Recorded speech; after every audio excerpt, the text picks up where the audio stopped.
Comment fonctionne l'analyse dans Haïku? L'analyse permet à Haïku d'explorer plusieurs documents afin d'en extraire les informations importantes, identifier des risques, répondre à des questions complexes ou appliquer une méthodologie d'analyse spécifique. Pour commencer, ajoutez les documents à analyser dans la collection du projet. Vous pouvez cliquer sur « Ajouter des fichiers » ou ouvrir directement la collection pour sélectionner des documents depuis votre bibliothèque. À savoir, Haïku peut analyser un document, plusieurs documents ou même un dossier complet. Il prend en charge tout type de fichiers, documents Word, PDF, Excel, images, scan et même écriture manuscrite. Pour notre premier exemple, je vais demander « Fais-moi une synthèse de ce dossier et identifie les principaux enjeux ». Haïku analyse alors l'ensemble des documents sélectionnés. Quelques instants plus tard, il restitue une synthèse structurée mettant en évidence les faits importants, les enjeux du dossier et les éléments nécessitant une attention particulière. Comme toujours, les informations sont sourcées.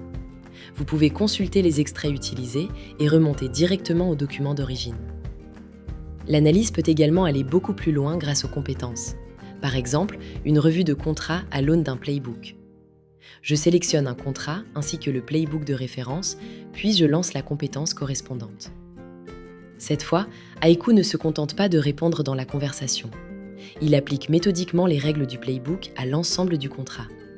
Il identifie les écarts, qualifie les risques, formule des recommandations et produit un livrable complet. Ce livrable correspond à la revue contractuelle elle-même. Il contient l'ensemble des constats, des risques identifiés et des recommandations formulées par Haïku. Vous pouvez alors l'ouvrir, le modifier, l'exporter ou continuer à travailler dessus. Vous pourriez par exemple ensuite demander à Haïku de réécrire directement le contrat en appliquant l'ensemble des recommandations identifiées dans la revue. Enfin, vous pouvez également demander à Haïku de manipuler des fichiers. Par exemple, renommer plusieurs documents selon une nomenclature précise, réorganiser automatiquement un dossier, classer des pièces dans des sous-dossiers. Haïku ne se limite donc pas à rédiger du contenu. Il est également capable d'agir directement sur les fichiers de votre projet afin d'automatiser des tâches documentaires souvent longues et répétitives. L'analyse devient alors le point de départ d'un véritable travail de production documentaire. Merci d'avoir regardé cette vidéo et à très bientôt sur Haïku Academy.